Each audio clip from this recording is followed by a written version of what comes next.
Good morning. It's now 10:01 and I'm delighted to call the first executive committee meeting of the 2022-2023 bar year to order. With our agenda posting, we invite members of the public to view a broadcast of the executive committee meeting, which is live at www.youtube.com/State Bar of Texas. We also provided instructions on how to sign up to speak at today's meeting. Sign-ups to speak remotely were available until 5 p.m. Central Daylight Standard Time and yesterday. Members of the public will speak under agenda item 3. And those members of the public joining remotely will remain in the Zoom waiting room until it is their turn to speak. Please note that this meeting will be recorded and the recording will be made available to the public. Now I'll call on our Executive Director, Trey Appel, for the roll call. Thank you, Madam President. Directors, please say here when your name is called. Director Baruch. Here when your name is called. Director Cavillo. Here when your name is called. Director Cardenas. Here. Director Clark. You already know what I'm gonna say. Here when your name is called. Director Barunda Firth. Here. Director Forbes. Director Gibson. Here. Director Huddleston. Justice Lehrman is on her way. Director Rispoli. Director Ritter. Here. Director Michael Smith. Here. Director Todd Smith. Here. Director Tisdale. Here. Director Toby. Here. Director Vargas. Here. Director Wooten. Here. Madam President, we have a quorum. Thank you very much. At this time, we would like to welcome any member of the public who signed up to speak. Any of members of the public who are here in person who wishes to speak should sign the blue sign-in card and return it to staff. If there's a specific topic of discussion or agenda item you would like to speak on, please list that on your card. If any members of the public have signed up to speak remotely, you will remain in the Zoom waiting room until it's your turn to speak, and I will address you to indicate when you may begin. Each speaker will be given 3 minutes to speak, and we will notify you when your time is complete. Do we have any members of the public here to speak at our executive committee meeting? Seeing none, we'll move on.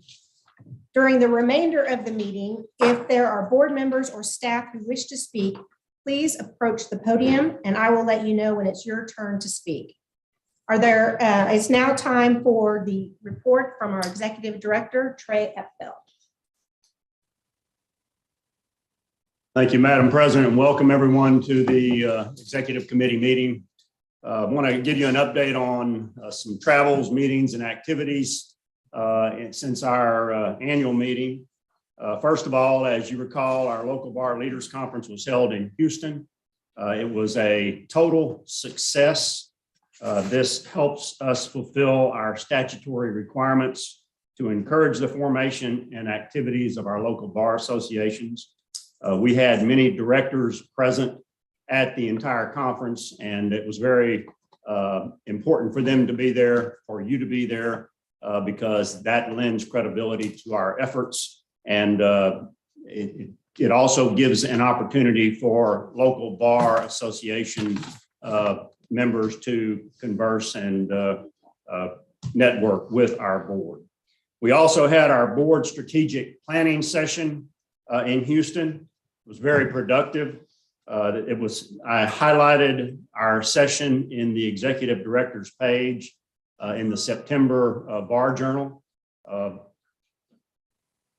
I also had the opportunity to attend meetings of the National Association of Bar Executives, National Conference of Bar Presidents, Southern Conference of Bar Presidents, and the American Bar Association in Chicago.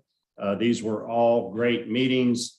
There was very meaningful discussions were had and idea sharing along with other unified bar leaders across the country. I had the opportunity to have in-depth discussions with my cohorts from across the country. And it's a great opportunity for us to stay in touch with our national brethren. Looking ahead, Austin is hosting the Southern Conference of Bar Presidents meeting in October, and we're looking forward to having a good turnout for that. As I have indicated before, Texas continues to be a national leader in Bar Association work, and that includes state bar staff members serving in leadership roles. I want to highlight some of our staff's current leadership positions to give you a sense of the scope of our involvement. Beginning first with Erica Rodriguez, our MCLE director. She was recently elected vice president of the Continuing Legal Education Regulators Association, or CLE Reg as it's called, and she will serve as president next year. Virginia Izaguirre, director of program planning for our Texas Bar CLE, was recently elected to the board and executive committee of ACLEA, or the Association for Continuing Legal Education. Tracy Jarrett, our chief financial officer, is serving on the audit committee of the National Association of Bar Executives, or NABI. Corey Squires, our research and analysis director, serves on the NABI surveys committee. Patricia McConico, our Texas Bar Journal managing editor and website director, serves on the NABI professional development and digital engagement committees. And then lastly, Lowell Brown, our communications director, was recently named chair-elect of the NABI communications section and will serve as chair next year. He also serves on the NABI bylaws committee. So I want to congratulate and commend all of our state bar staff for assuming these leadership roles and taking on these leadership positions. I strongly encourage them to do this every opportunity that they get. And I appreciate their strong leadership. And then I want to also welcome a new executive staff addition to our executive suite. I'm happy to tell you that Tammy Knoll, who for many years has served as our state bar printing coordinator, we recently expanded her role to include working with officers and directors alongside Jennifer Reams. Tammy has a strong work ethic and the ability to manage multiple projects effectively. Her pride and joy is the 50-year lawyer recognition every year, and she does a wonderful job with that, and she makes it very special for those 50-year lawyers and our entire profession. So we're looking forward to continuing to work with Tammy in her new expanded role, and you will enjoy working with her as well. Lastly, in terms of annual reporting, we are finalizing the new state bar and CDC annual reports, as well as the volunteer staff guide.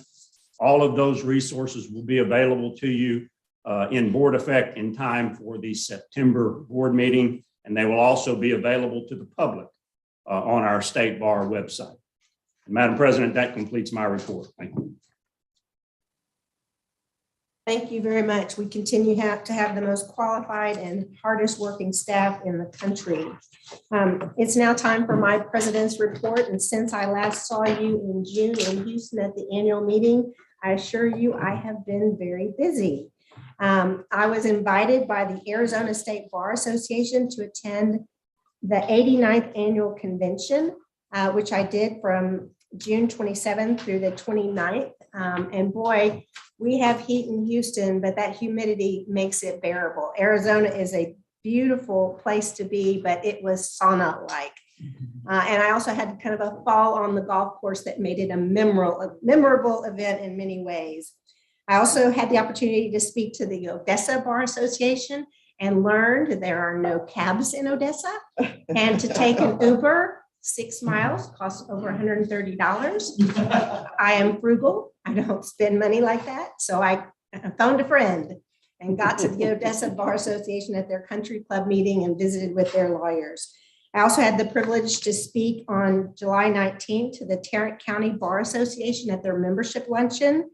As Trey mentioned, the board retreat was in Houston prior to the local bar leaders. And we had a wonderful session where we talked about strategy and had a great facilitator and have great ideas and plans coming out of that meeting. As Trey said, the local bar leaders conference was amazing. The energy in the room and the TYLA ladies creating the sparkly tennis shoes is something we're all going to embrace with joy. And I've got my blue sparkly shoes to wear in Dallas on Friday when I join Michael Ritter and the TYLA team at their first meeting at the Dallas Omni Hotel Friday and Saturday. I participated in the Nominations and Elections Committee meeting on July 27, and we were so honored to have so many qualified candidates who were interested in being considered to be the candidate for president-elect next year. Our bar is in good hands with the qualified lawyers who are interested in serving. I, along with Cindy and Sylvia and Trey, attended the National Conference of Bar Presidents in Chicago, Illinois, and we learned a lot. And we also participated in the ABA breakfast meeting, but did not, as officers of the State Bar of Texas, participate in the House of Delegates meeting to make sure that officers of the State Bar of Texas do not take issues that are not germane to the practice of law. I had kind of 40 years of deja vu because it's the 40-year anniversary of my orientation in law school. So when I addressed the SMU law students, I thought I felt it, but they were kind of in a lunch setting, so it didn't bring the terror back.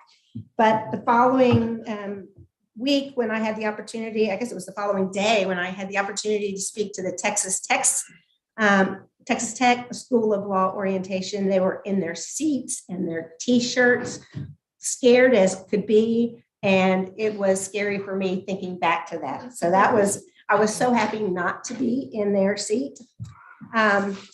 I was supposed to be at the Texas Supreme Court Historical Society dinner last Thursday, was supposed to be at the State Judicial Conference last Wednesday, speaking to the judges. I think there were 660 of them, and Chad took my place, both at that and at attended the Hemphill dinner. I was in a 2-week jury trial that I'm proud to report we concluded on Friday with a take nothing verdict for the plaintiff and a victory on our counterclaim. So that was gratifying. That was something that many of you who've heard me gripe for the last year know. I was set for that trial in January. I was set for that trial on May 2nd. Both of those got derailed because of COVID. The plaintiff got COVID first. My client got COVID second. But we finally went to trial starting September 30th. And I don't think I have another one, so I can put back that responsibility to get those duties done. So I've been busy. Cindy, you're a solo practitioner. God bless you. Let's see. Then I want to talk to you about our meeting coming up in McAllen. We are going to continue the program that was started, I believe, under Randy Sorrell's leadership. Is that right? Or earlier? No, I think it was Lisa Tatum. It was Lisa Tatum. Lisa Tatum started a program where when we go across the state to visit our different communities and have our quarterly meeting, we go out early and put on a CLE program designed for solo and small firm practitioners. And that's a really important community in our bar. We're going to continue that again this year. Throughout the year, we'll be hosting a CLE on the afternoon of September 29 in McAllen. And I want to thank our directors, Nitin Sood, Kimberly Pack-Wilson, Santos Vargos, and my chair, Chad Baruch, for joining me as speakers at this event. We're going to take this opportunity to tell them about state bar programming and resources, get tips to improve their legal writing, hear updates in employment law, family law, and litigation. September is a big month. It's Suicide Prevention Awareness Month. Just last week, I don't know the circumstances, but I know we had a lawyer involved in Texas Lawyer Wellness who's no longer with us. I can't tell you how important it is for us to get out in our community and talk to the lawyers about how much they mean to us. If you've had an opportunity to read my September column, it's Take a Lawyer to Lunch and Save a Life. That sounds trite. It's not. I can't help but think that maybe if somebody had reached out to that man last week and told him how important he was to us and to our community, he might still be with us. We've got to do something about it. I don't think it's a coincidence that this morning my book on tape had a statement that loneliness is killing more people than cancer. So we've got to do a better job on that. We continue also to promote the Texas Lawyers Assistance Program, and in the column in September, I encourage people to make donations to the Sheeran Crowley Memorial Trust, and I will monitor that to see if we're making a difference in that resource. We're also putting on a free 1-hour CLE titled What Lawyers Need to Know About Depression and Suicide. And I'm really delighted that the Texas Board of Legal Specialization at one of their recent meetings has made the decision not to include mental health issues on their application, so as not to dissuade lawyers from applying to become board certified. As part of my other initiatives, I continue to talk to attorneys about succession planning. The column for our next Texas Bar Journal will deal with succession planning and make sure that more of our lawyers know of that resource. I've also been focusing on helping our lawyers understand the grievance system so that they know how this vital disciplinary process is to our mission of public protection and to our ability to continue to be self-governed as a profession.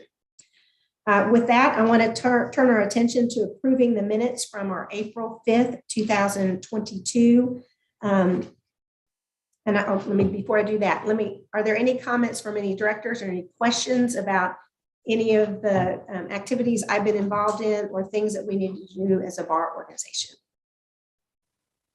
Okay, so now the titillating subject of approving the minutes from our April 5th, 2022 executive committee meeting. Can I have a motion to approve the minutes? Mr. Cavilla has made a motion to approve the minutes. Can I have a second by a member identifying themselves for the record? Ms. Clark has seconded the motion. Is there any discussion about the minutes from the April 5th, 2022 executive committee? All right, all in favor say aye. Any opposed say nay. All right. So with that, I will turn it to agenda item 7, which is the report from our president-elect, Cindy Tisdale. Oh, sorry. Oh, I'm glad I have a robust chair that will not be silent. You see how they treat me? Although I had a very nice dinner with Chad, and you can tell I'm still tired from my trial. So now we're going to have the report from Chad Baruch, the chair of the board, agenda item 6. Thank you for keeping me honest. Thank you, and I'll be quick.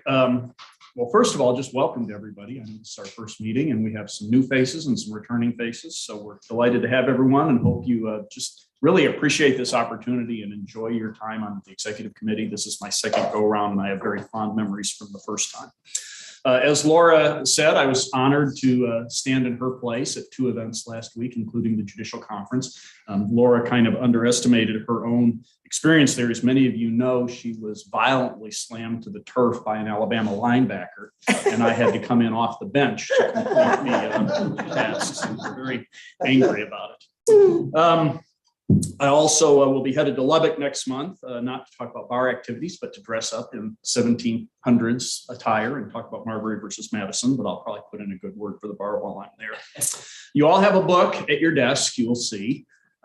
I knew that I couldn't possibly, I wanted to stay away from kitchens because I couldn't top Laura's Spices and Santos's lovely serving board.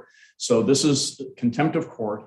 And I will just tell you, it should be required reading for every lawyer in America. It is a fabulous book. And I can tell you, this is the best endorsement I can give it. When I was teaching high school AP government, it was required reading for my high school seniors. And even they gave it the thumbs up seal of approval. So if you can get a bunch of 17-year-olds into a book about federalism, you've accomplished something. It is a rollicking story and a really important one for our justice system. So I hope you all enjoy it.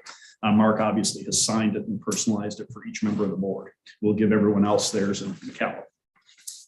Let's see, communication initiatives in September. I'll be talking to the board about new communications initiatives. Also, we'll be asking all of the directors to reach out to their local bar associations to offer a CLE presentation entitled Maximize Your State Bar Membership and Improve Your Practice. They'll also be given the option of presenting the 30 benefits in 30 short minutes presentation, but we're going to ask all of the directors, and particularly those in the outlying areas, to reach out to local bar associations and make those contacts and presentations. In Board Effect, there will be a communications folder where directors can find their local bar contacts so they don't have to go hunting for them, copies of the PowerPoints and all sorts of handouts. So it really is a ready-made kit for our directors to get out there and be active in the community. A word about Board Effect. Please remember, Board Effect is there to increase efficiency and reduce printing costs, to give you a one-stop shopping place for secure online access to everything you need as a director. Along those lines, please make it easy for the staff. Remember to RSVP to meetings and surveys. Let's not make them chase us down. I freely confess I'm as guilty of that as anyone in the room, and we can all do better. They have enough to do without having to chase us around like school children. So make sure to remember to RSVP. Solicitation of candidates for next year's chair. I will be requesting at the McAllen board meeting that any second-year director interested in running for chair contact me before the January board meeting according to board policy. So anyone who may be interested, please reach out so we can talk about that.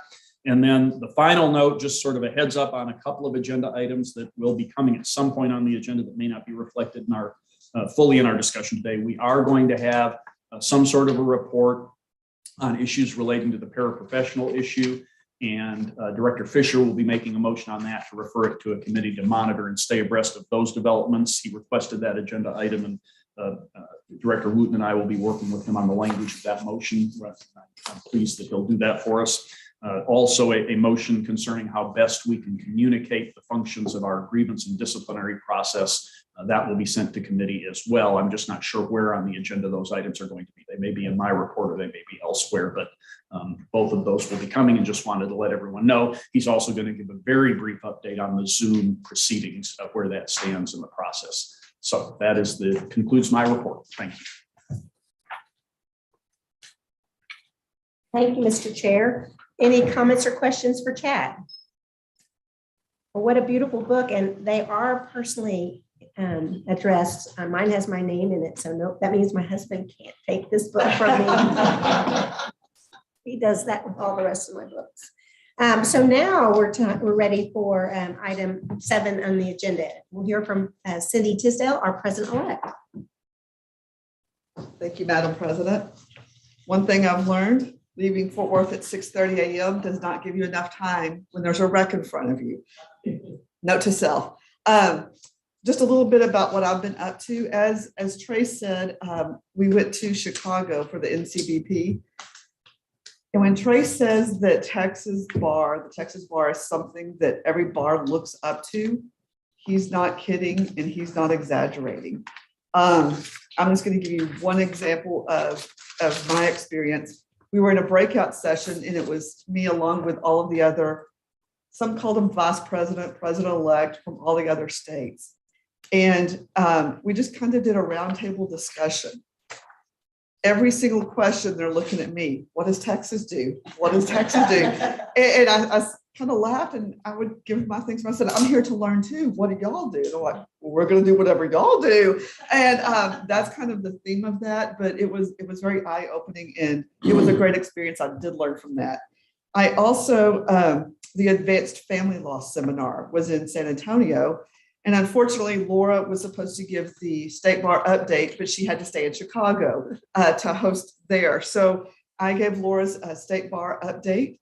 And then I was the first speaker, so I gave 2 back-to-back. And although this wasn't part of the state bar, I think it should be, I gave the professionalism speech and of how we need to treat each other as lawyers, treat our clients, treat the profession. It was also a fun topic. It was, what would Ted Lasso do? So if you see pictures of me in a Ted Lasso outfit, yep, that was me, mustache and all. But there at the Advanced Family Law Seminar, we had 1,779 attorneys sign up. And so I got to give the state bar update speech to those attorneys and the professionalism speech. I also, on Monday, because 2 speeches is not enough in one day, I gave the speech to what's called the Hell on Heels group. Hell on Heels group is a Facebook group of women attorneys, and the whole premise of it is uplifting other women, being cheerleaders for other women, straightening each other's crowns, as I like to put it. It's not a place to be derogatory to other women, to put down other women. It's an uplifting place. So they had a luncheon there in San Antonio. Approximately 200 people attended this, sold out. And I was the keynote speaker as the president-elect. And my speech was just say yes. We've been taught all along, just say no. You have to start saying no to things. I would not be standing here today if I said no. You have to start looking and saying yes to the opportunities that come your way. So that was the speech for there. I want to thank Laura for going to Odessa with no taxis or Ubers. I was supposed to be in Odessa, but unfortunately I had COVID that week and nobody wanted me going anywhere, including me.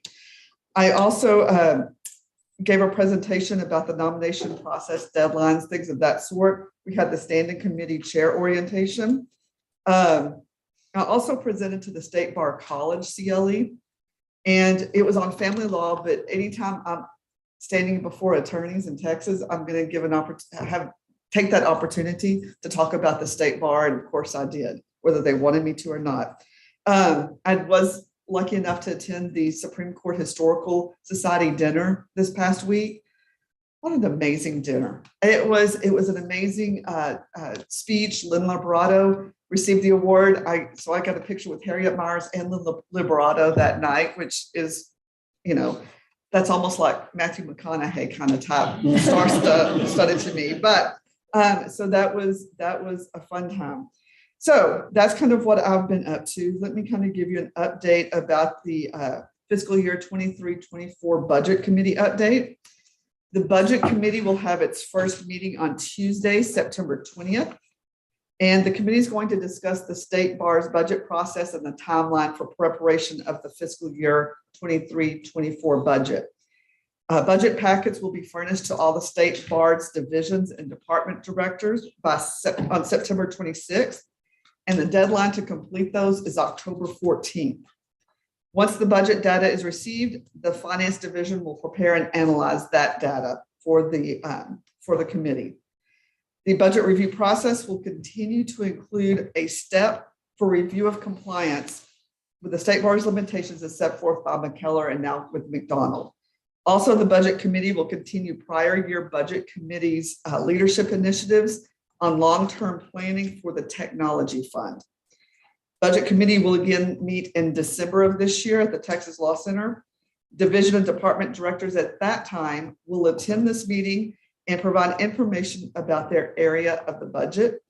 During this meeting, the committee will then finalize a proposed budget for fiscal year 23-24 to present to the executive committee and to the board at the respective January meetings.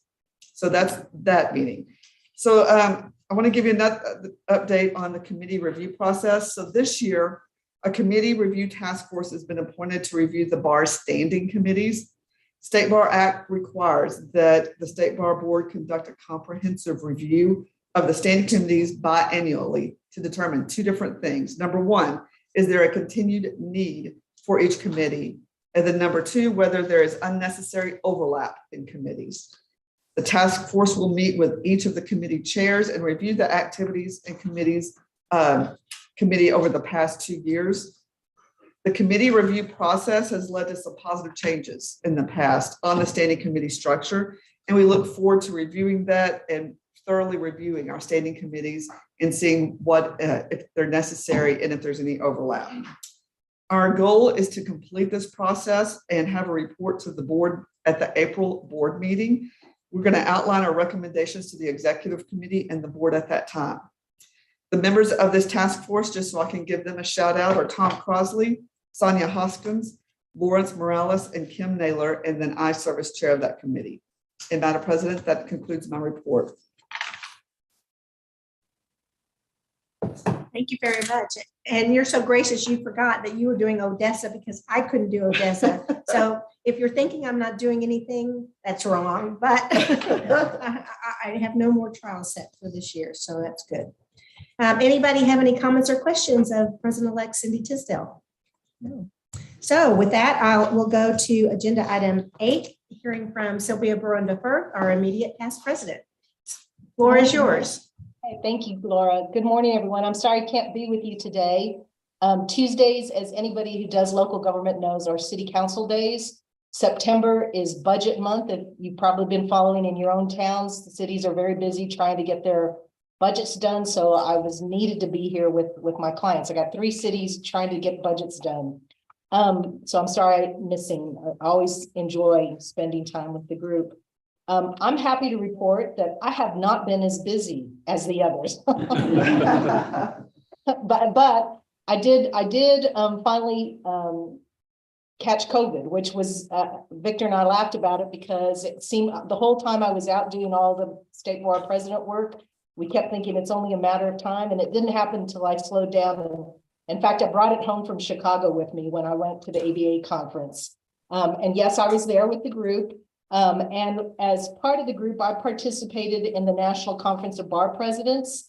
And am now a dues paying member of that. I'm eligible as a past president of the state bar. And I've accepted a committee position on what they call the 21st Century Lawyer Committee, which is chaired by none other than our own Robert Tovey. He's as past president of the Dallas bar, he's a member of that group. So yet another example of Texas, leadership, fingerprints all over these national organizations. So the mission of that group is to provide high quality programming for existing bar leadership. And we have our first program on September 22nd, and it's about member engagement. So if anybody who is interested in that, just shoot me an email and I'll tell you how to access that. We've, of course, been busy with the Nominations and Elections Committee, which Santos will report on immediately after I finish. And then the other activity I've been busy with is the Building Planning Committee. So we have been meeting and continuing to work on the development of 1450 Lavaca, the building next door. And before I get into the specifics of what that committee is doing, I'd like to update you on a couple of changes with regard to the makeup of the committee leadership that has recently occurred. You may recall that Jerry Alexander served as chair of the committee last year, and he's done an exceptional job of leading that committee. But you may have also noticed that Jerry has been selected as the nominee for president-elect by the Nominations and Elections Committee. And he'll be presented to the board along with Steve Benesh to be voted on at the September board meeting in McAllen. And as Jerry is a likely candidate for president-elect, he stepped down as chair of the committee to focus on his efforts on being a candidate over the next 6 months. He'll stay on as a committee member because he wants to continue to help with the project. And I've agreed to serve as a chair in Jerry's place for the remainder of the year. And then Todd Smith will step into the vice chair role. This summer, the committee voted, and we entered into a contract with the Lawrence Group architecture firm to begin the first phase of the project. The committee met with them on August 25th to discuss a schedule that includes a building assessment, a feasibility study, programming, and conceptual design. The Lawrence Group has already begun their work with multiple engineers and consultants touring the building to perform their assessments of its structural components and capabilities. The plan is for the Lawrence Group to provide us with several design concepts that include potential multiple stories and pricing elements for construction. We hope to have those plans by the end of the calendar year, and we hope to be able to make a report on those designs at the January meeting for the board's consideration and discussion. The committee has also decided to pursue the acquisition of the development scheme for the project to use construction manager at risk. This person or entity, the construction manager, will be involved throughout the construction process. And they provide professional services and acts as a consultant to the owner in the design, development, and construction phases. Oftentimes, the construction manager at risk, and you'll hear us start calling it CMAR because it's just easier to say that, also provides some of the actual construction of the project, depending upon their availability and experience. CMAR has become a preferred delivery method for especially governmental entities because it's used to control costs throughout the project by developing a guaranteed maximum price. So we're going to be going through that process. The board will put together an RFQ to search for the construction manager at risk. And we'll also are going to retain an attorney with construction expertise to help us through that process. And finally, the committee is going to start doing research on fundraising to see what our options might look like for obtaining voluntary contributions. Depending on what the board wants to do with the building, we may need additional funds to help cover the cost, particularly if we decide to build multiple stories. And we all know that the cost of construction and materials has increased significantly over the past few years, so we'll be looking for creative ways to cover those costs. And that concludes the report with regard to the building committee. But one more activity that I'm engaging in that I want to kind of promote is the Hispanic issues section has once again asked me to be the MC for the Loteria. You might have noticed it hasn't been advertised for the 16 like it has in previous years. This year we moved it to November 1st in celebration of Dia de los Muertos. So it's going to have that kind of theme. And remember that all the funds raised from that go to Access to Justice. So you'll be hearing from us with regard to that activity in the near future. Thank you. That concludes my report. Thank you, Sylvia. Now she's not only taking on the state, but the nation with the National Conference of Bar Presidents. So thank you for your continued leadership. Does anyone have any questions or comments? Robert?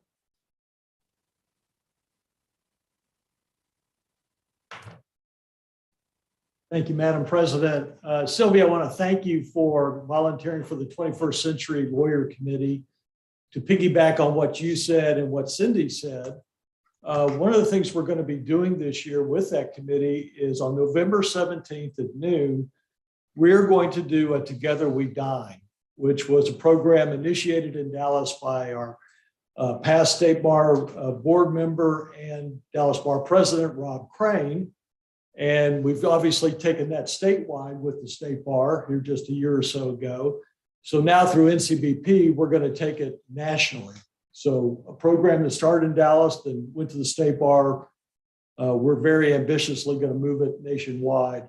We're also going to have an in-person Together We Dine in New Orleans at the mid-year meeting at the beginning of February. So we're going to really spread this program out. I think it's done tremendous things locally and statewide as it's grown and grown.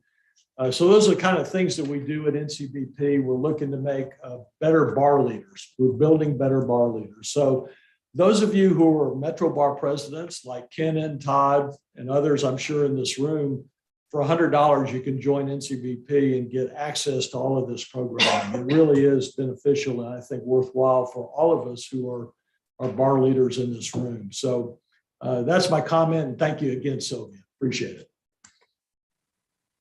Thank you, Robert. And yet another example of our local bars creating fabulous programs, this one in the form of the Dallas Bar Association, taking it to a statewide level and then taking it nationally. So all of our local bars should be commended for their hard work. And Robert, thank you for your role on the NCBP. Any other comments or questions for Sylvia? If not, we'll move to agenda item 9. We'll start our reports from our committees, starting with the Nominations and Elections Committee. Santos Vargas, who's here with us on Zoom, will make that report. Santos, I turn the floor to you. Thank you, Madam President. And good morning, everyone. It's so good to see everybody, even if it is over Zoom.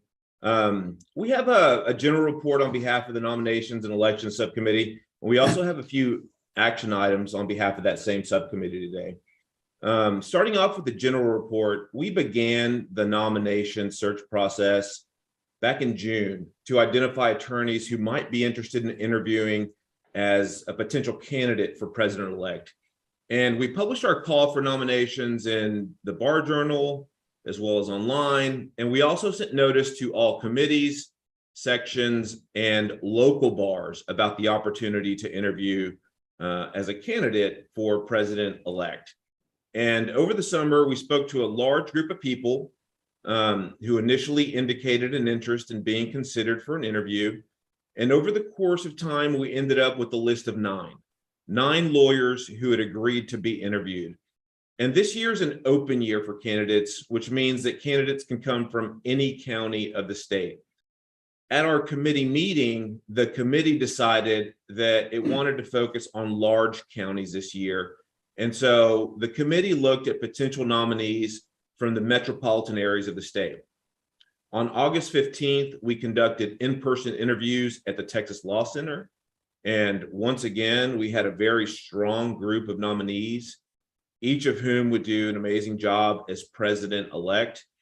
And we're fortunate that we have that type of interest from lawyers who are so well qualified for that position. And after much deliberation, after some really tough calls and interviews, the subcommittee voted to select Steve Benish of Austin and Jerry Alexander of Dallas as the nominees. Their bios and their interest letters are included in the executive committee packet under the nominations committee tab. And we're very, very pleased to have these two very dynamic lawyers to recommend to the board as candidates for president-elect. Both of them, each of them bring a tremendous amount of experience and service to the lawyers and to the bar.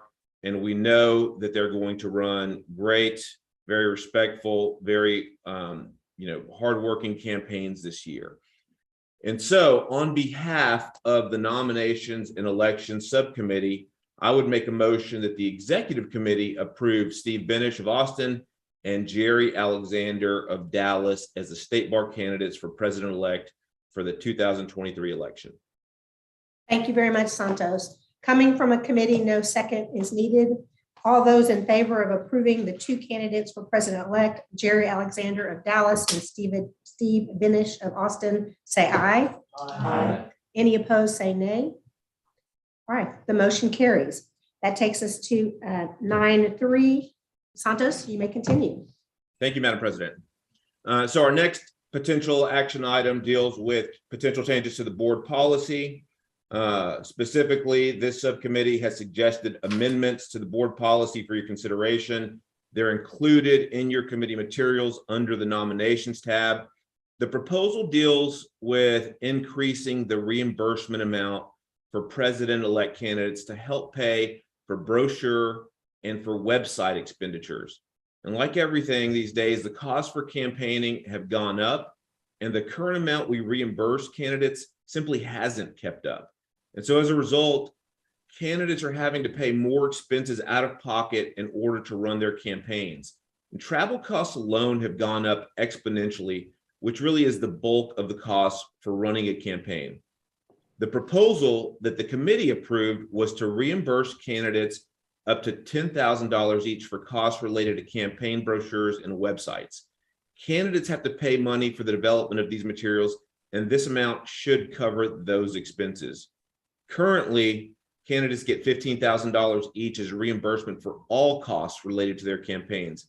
Adding the numbers together, the total reimbursement amount equals $25,000 for each candidate. We sent the proposal to Kenan Wooten, the chair of the policy manual committee, and she had some good suggestions to the language that we then incorporated into the proposal. And if the executive committee and the full board approve the proposal, our intention is that it take effect immediately to be used for this upcoming election cycle. And so with that, on behalf of the nominations and elections subcommittee, I make a motion to approve the proposed amendments to section 2.01.12 of the board policy manual as identified in your materials pertaining to reimbursement of up to $10,000 to president-elect candidates for expenses related to campaign brochures and websites. Coming from a committee, no second is needed. Is there any discussion? All right, all those in favor of increasing the allowance as contained in policy manual 2.01.12 for the candidates for president-elect as stated by the nominations and elections committee, signify by saying aye. Aye. Any opposed, signify by saying nay. And the motion carries. That takes us to item 10 on our agenda, the report from the administration committee, and I'll call on Todd Smith to report.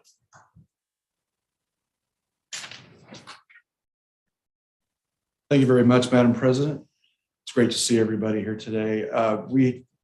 As far as just a general report from the administration committee, I'm pleased to have taken the chairmanship of that committee and look forward to working with you all this year.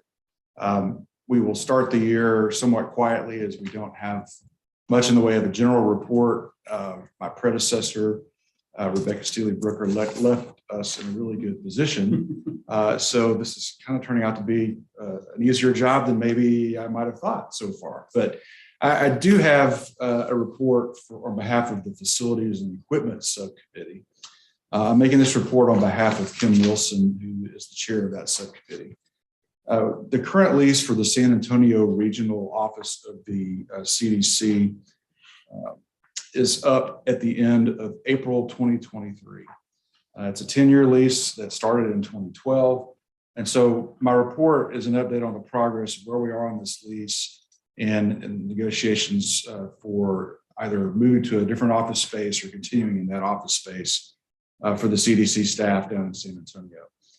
The office is located in the Travis Park Plaza building in downtown San Antonio. And again, the CDC staff in that regional office has been there since 2012. The San Antonio office is a regional office of the CDC. The council in that office covers the whole South Texas region. There are 18 staff members in the office, and the committee is including those folks in the discussion of their office needs going forward. The Facilities and Equipment Subcommittee started discussing the lease and office space options in June. The bar has engaged a real estate firm, CBRE, to assist us in locating suitable office space and give us an idea of what the availability is in the San Antonio market. CBRE put together a list of properties for us to review with the state bar staff, and also, as I mentioned, including the CDC staff. And those facilities, those different properties have been toured and were toured in July. And we also began negotiations with our current landlord to see what their offer is going to be as far as being able to stay put in our existing office space. So the goal is to obtain the best value for the bar that also fits the requirements for our regional office of the CDC. So the Facilities and Equipment Subcommittee and the Administration Committee will continue working on this project. We'll work with our broker, and we hope to make a recommendation to the full bar board when we're all together in McAllen on September 30th. That concludes the report of the subcommittee and the Administration Committee report. Thank you very much, Todd. Are there any questions or comments for Todd on behalf of the Administration Committee? None. We'll move to the Audit and Finance Committee. David Cavillo.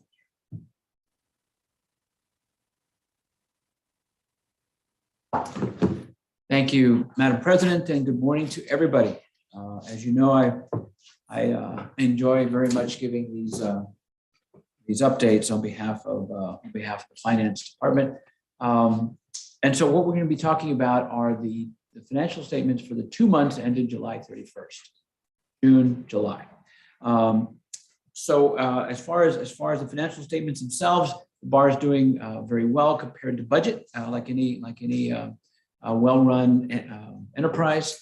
The bar has a very robust and rigorous budgetary process, and the budget that has been prepared is based on pre-pandemic levels, and so that kind of ensures that we kind of keep the ship looking on a longer time horizon. And even with that in mind, the comparison of budget to actual is positive. It's very positive in the sense that our expenditures are much lower than they historically have been.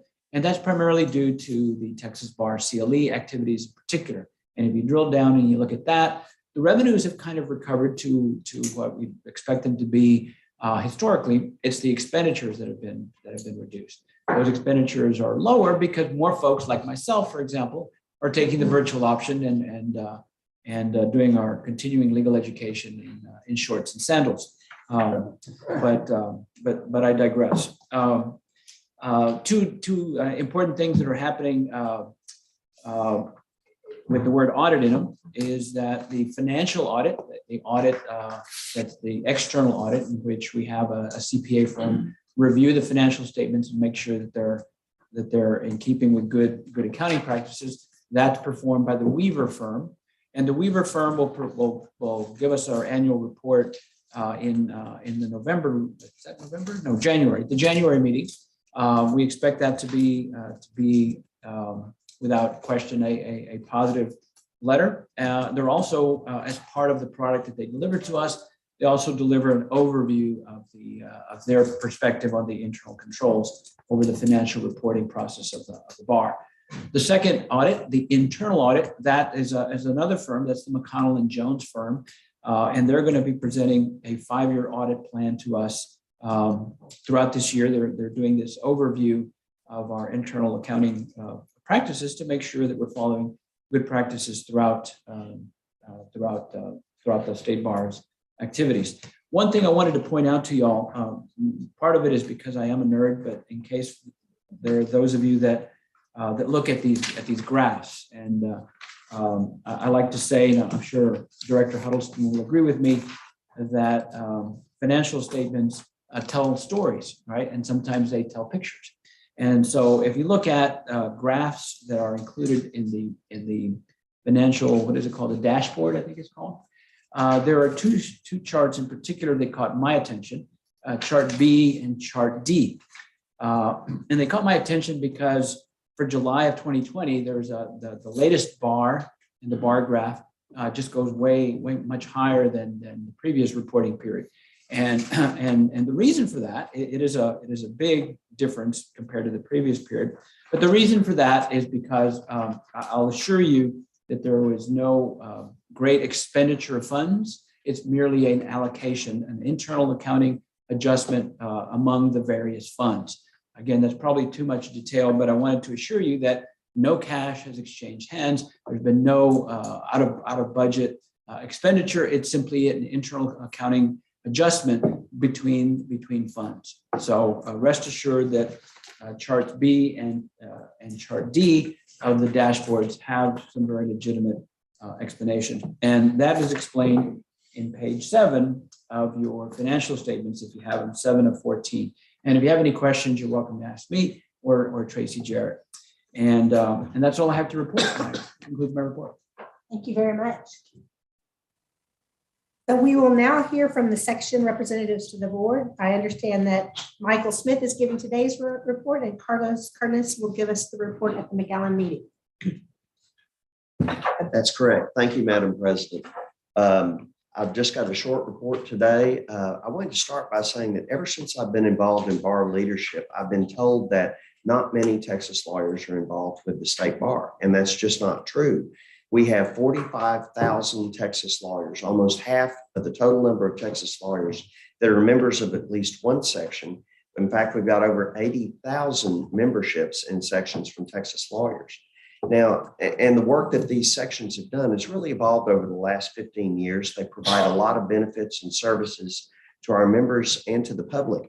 But if you didn't come out of sections, if you came out of local bars, you might not know that. So after talking with Chad, who formerly served as a section rep to the board, what Carlos and I would like to do is at our board meetings, provide the board with information on some of the projects that the sections do.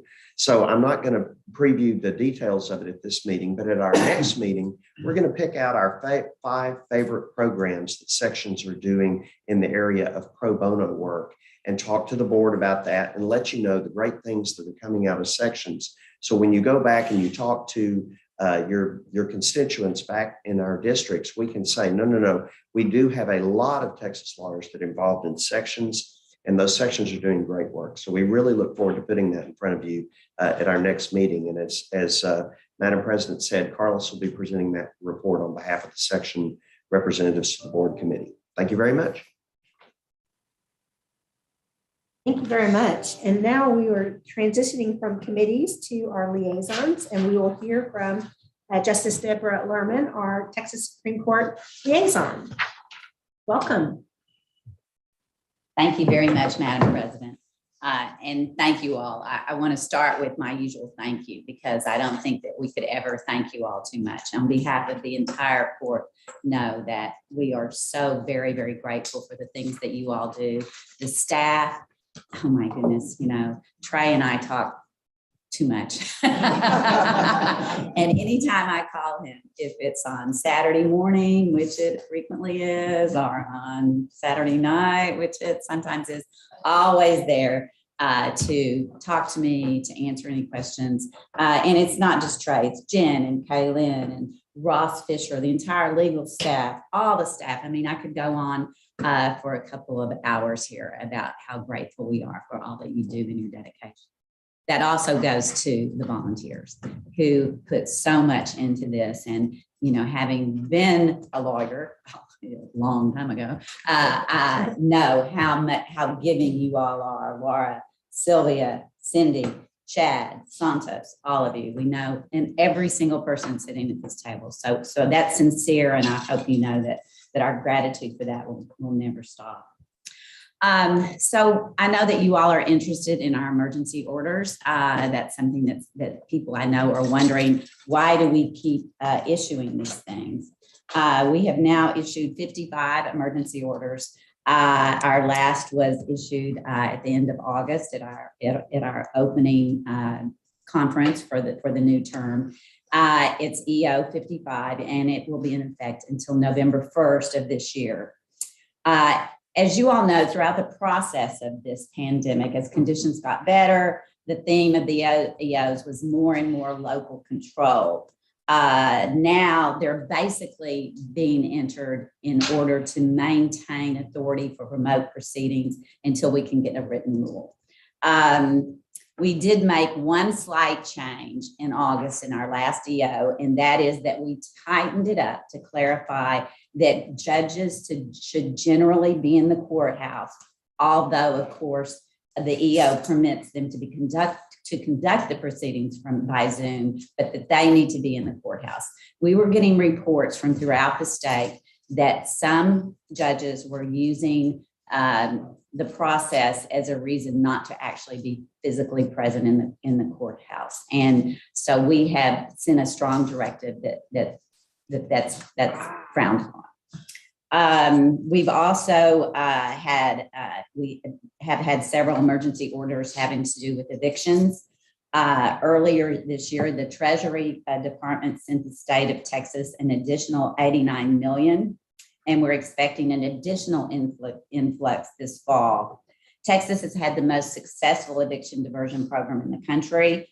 We paid $208 million in rental assistance to applicants, $21.7K to households, and overall we paid over $2 billion in rental assistance and assisted 311,000 households. With regard to the backlogs, we're very proud of our courts and what they've done. The Court of Appeals are caught up completely. They've done a really great job. Our trial courts have also done a good job, but it's very difficult. And so they're still struggling in some areas of the state. The top 20 counties that have the largest backlogs have submitted backlog plans to OCA. OCA is reviewing those plans, and we're working with the courts to get the resources they need, including funding. So know that we're on top of that and trying to do the best we can to help the courts get caught up. The National Center is providing training on backlog management and even contracting with some local sources to help out with this. Again, back to getting to the emergency, at least in the terms of remote proceedings.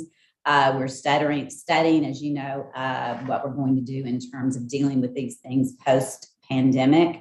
There is a lot of evidence that remote proceedings are decreasing backlogs throughout, certainly helping with what's happening as far as the trial courts right now. But overall, generally, we get a lot of feedback that this is really assisting in a lot of ways.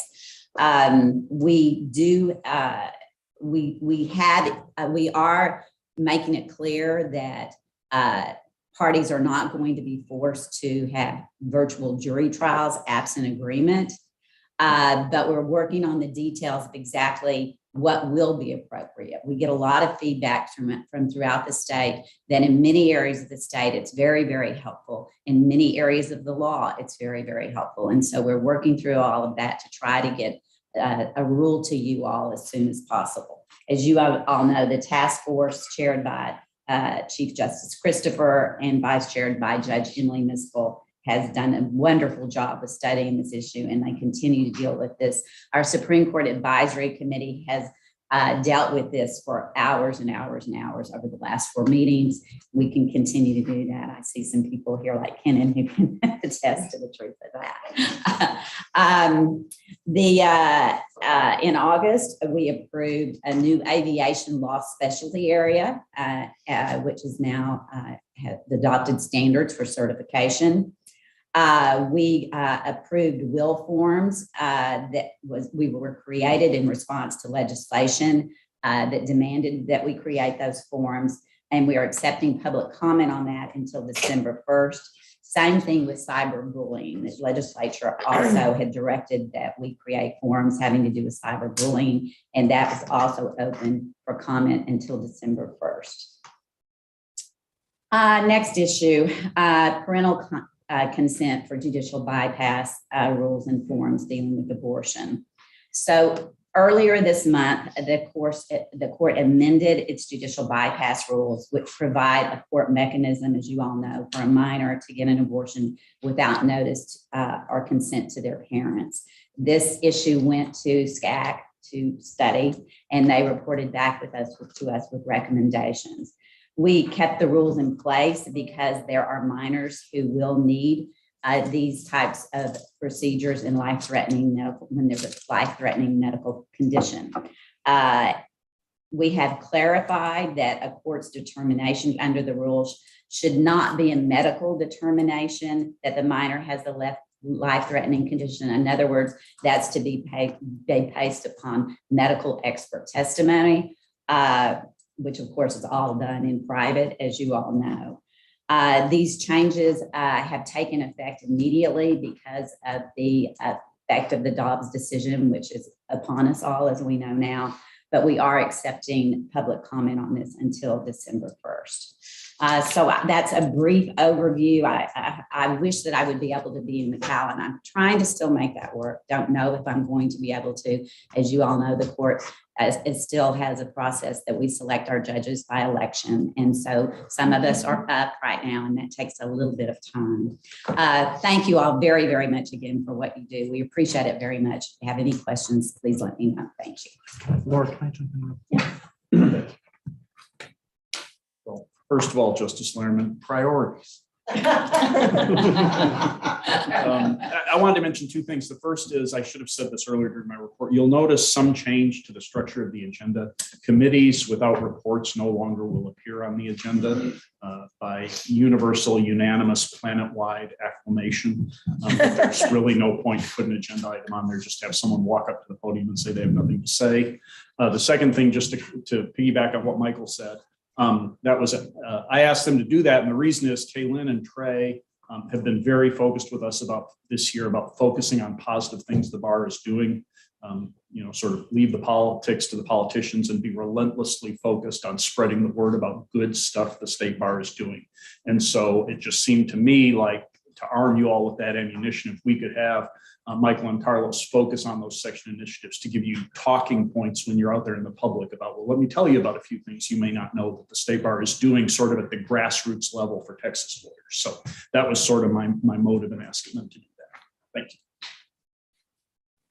And thank you, Justice Lerman. I can't imagine why you're so busy. I think you're probably the busiest person in the room with everything. That was a brief report of what you've been doing. Y'all been working really hard. And we appreciate your willingness to serve as a liaison to this board because it makes us stronger. Thank you. Any comments or questions for Justice Lerman? With that, I'll turn it to the funniest guy in the room and our TYLA president, Michael Ritter. No pressure.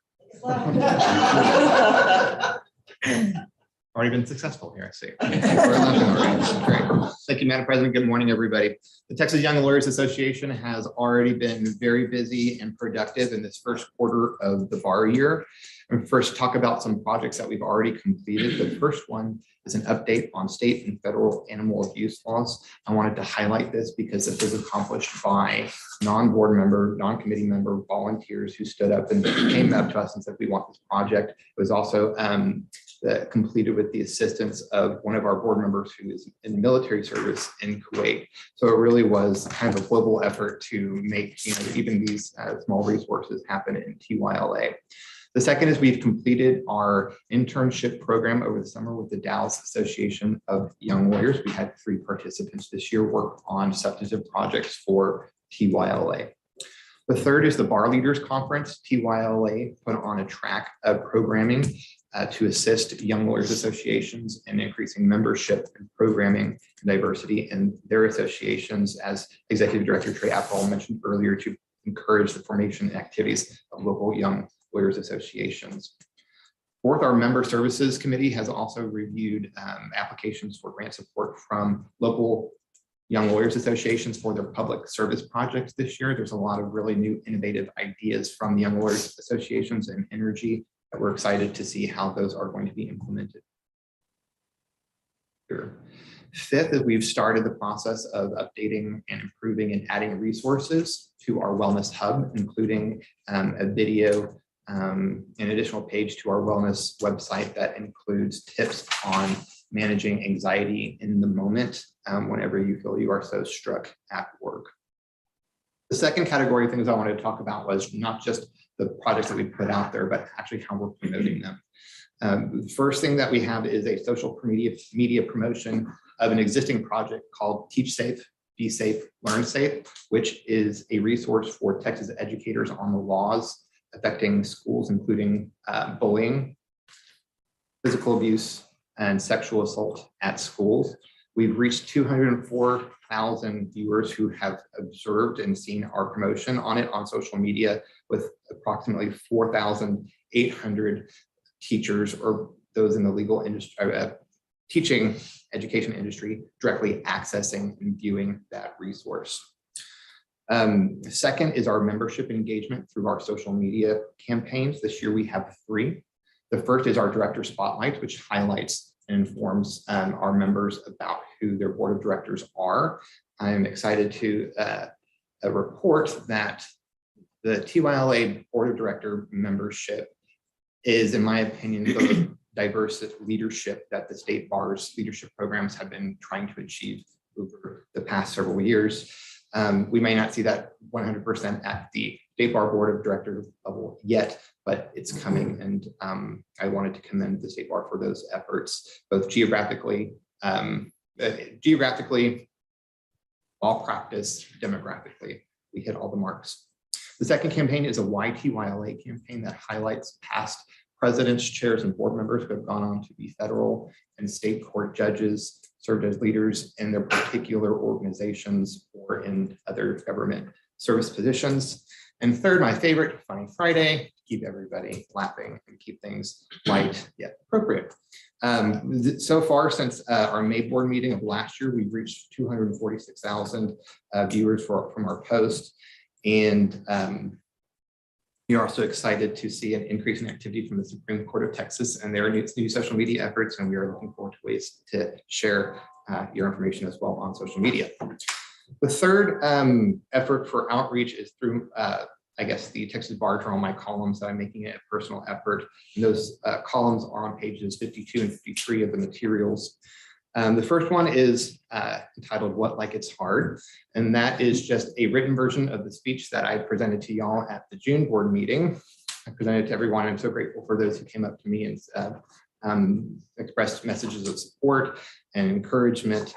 So I thought I'd just slip that into the Bar Journal, spread it out to the masses, and those same messages of support came from in the form of text messages, handwritten letters, phone calls, emails from people I did know, people I didn't know, and even, there was one employee in the state bar of Texas who reached out to me and thanked me for sharing that story and making a connection, giving them some hope that things do get better. On a lighter note, my my current one, September column, These Are Spirit Fingers, is essentially the speech that I gave at the Bar Leaders Conference. It was Torrance Shipman's 3-step guide to bar leadership that encourages individuals to get involved in bar service.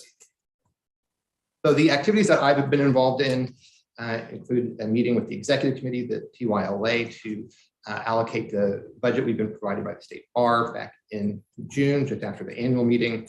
The second was the awards breakfast at the Bar Leaders Conference. Third is that several of us attended the ABA Wildy Conference in Chicago. TYLA Treasurer Callie Franks and I presented on marketing skills for young lawyers. Last week, I had the honor and privilege of also presenting to the Texas Appellate section on rehearings in the courts of appeals, along with Director Lucy Forbes and Chad Baruch. And I also used some of that time to promote the state bar resources, including the TYLA Wellness website and other appellate resources provided and published by the Texas Young Lawyers Association. The thing is that I attended the law student orientations and had asked others on the TYLA board to attend law school orientations in their particular areas. I wanted to mention that we saw a significant increase in our followership from those meetings. We had in the past quarter a 25% increase on followership across all social media platforms, which means that law students who are going to become TYLA members or members of the State Bar of Texas are going to be engaged with our social media and the messages that we're presenting. So we're making that impact. The title of my speech, if you're paying attention to the titles of the columns, you'll notice a pattern. It's called Do the Thriller, How to Focus on You During Law School. So if that's any indication about what my October column will be, I hope that you'll stay tuned. Upcoming, we have 20 plus projects that we're still working on that we're hoping to complete this year. We have a wellness retreat focusing on health and wellness in Houston in January, on January 11th and 12th at Magnolia Hotel. TYLA is meeting this weekend for our first quarterly board meeting. We are also supporting the efforts of Leadership SBOT to improve diversity and participation in state bar service. And the executive committee of TYLA met yesterday to address several matters, including improving our bylaws and policy manuals, and including adopting the state bar's code of conduct for board members, anti-harassment policy, so that we're engaging in the type of self-governance that we exist, that the state bar exists to provide to ourselves and to our members. And with that, that concludes my report. Michael and the TYLA board continue to make us proud. Thank you. Any comments or questions for Michael? Hey, he keeps me young. I have to look up all these movies that I haven't seen to figure out what he's talking about.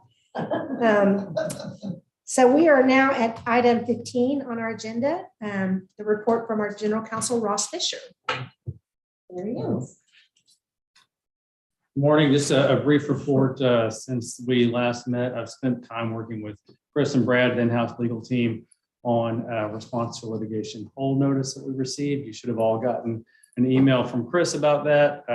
Some work went into crafting that email to ensure that it was broad enough and handled appropriately, so that in the event we find ourselves having to explain the due diligence we undertook to preserve those records, we feel like we'll be in good standing. Having said that, if you have any questions about complying with it or searching for records, we're standing by. I think that staff has only received 2 or 3 responses. They've been general in nature, but we're doing it appropriately. And then if we ever have to explain it, we can do so. That's about it. If you have specific questions about that, I'd encourage you to reach out to me or hold off until executive session. Thank you. Thank you, Ross. And that takes us to item 16, report from legal counsel. Is Brad the report?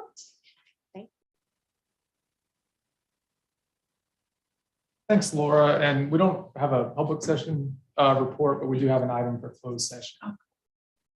All right, so it is now 10:14. 11:14, and the State Bar and Board of Directors Executive Committee will now recess the open meeting and reconvene in closed session as authorized by Texas Government Code Section 551.071 for the purpose of consulting with legal counsel regarding the Bennett versus State Bar of Texas litigation, and as authorized by the Texas Government Code Section 551.074 to deliberate regarding personnel matters.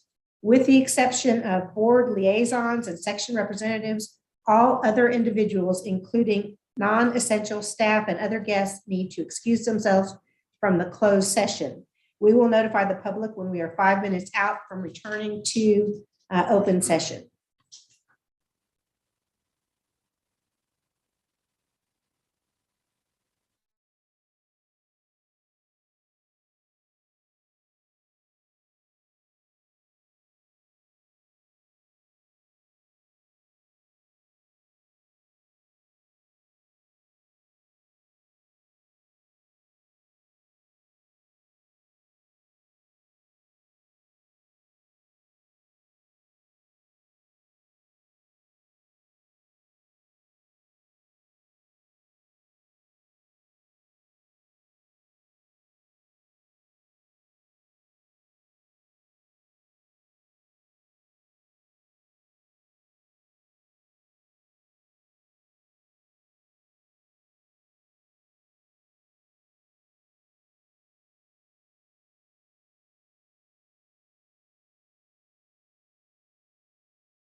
It is now 11:36. Sorry, 26. No, what time is it? 26. 26, 11:26. I am tired. All right, so our recording is back on.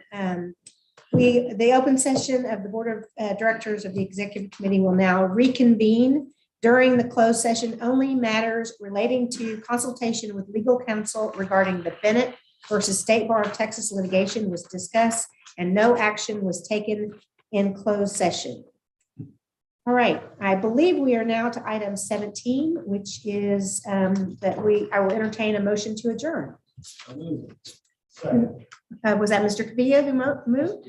And who, Mr. Robert Toby has seconded?